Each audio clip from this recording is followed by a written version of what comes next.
নতুন জীবনের অপেক্ষায় ছিল পুরো পরিবার, কিন্তু সেই আশায় মুহূর্তে বদলে গেল শোকে। প্রসব ব্যথা নিয়ে ক্লিনিকে ভর্তি হয়েছিলেন বৃষ্টি আক্তার, তবে সিজারের সময় মৃত্যু হয় তার।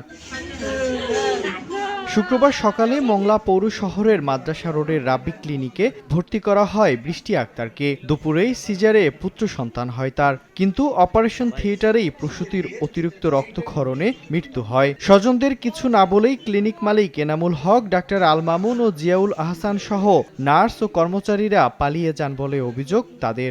সব পলাইছে, ঝাড়ুদার হইতে, নার্স হইতে, সব ডাক্তার হইতে সবাই পলাইছে।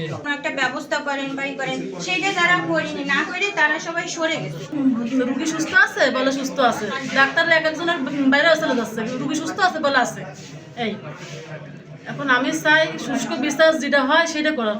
মৃত্যুর খবর ছড়িয়ে পড়লে উত্তেজিত জনতা ক্লিনিকটি ভাঙচুরের চেষ্টা করলে পুলিশ গিয়ে পরিস্থিতি নিয়ন্ত্রণে আনে। পরে উপজেলা নির্বাহী কর্মকর্তার নির্দেশে সিলগালা করা হয়। কর্তৃপক্ষ কেউ নাই এখানে, আমরা কথা বলার জন্য চেষ্টা করছিলাম, কিন্তু আমরা এখানে পাচ্ছি না।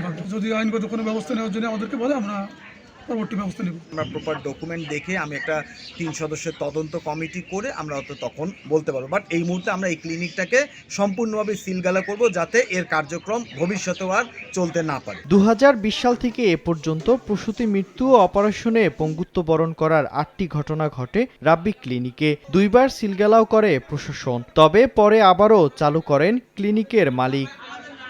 সময় সংবাদ, মংলা।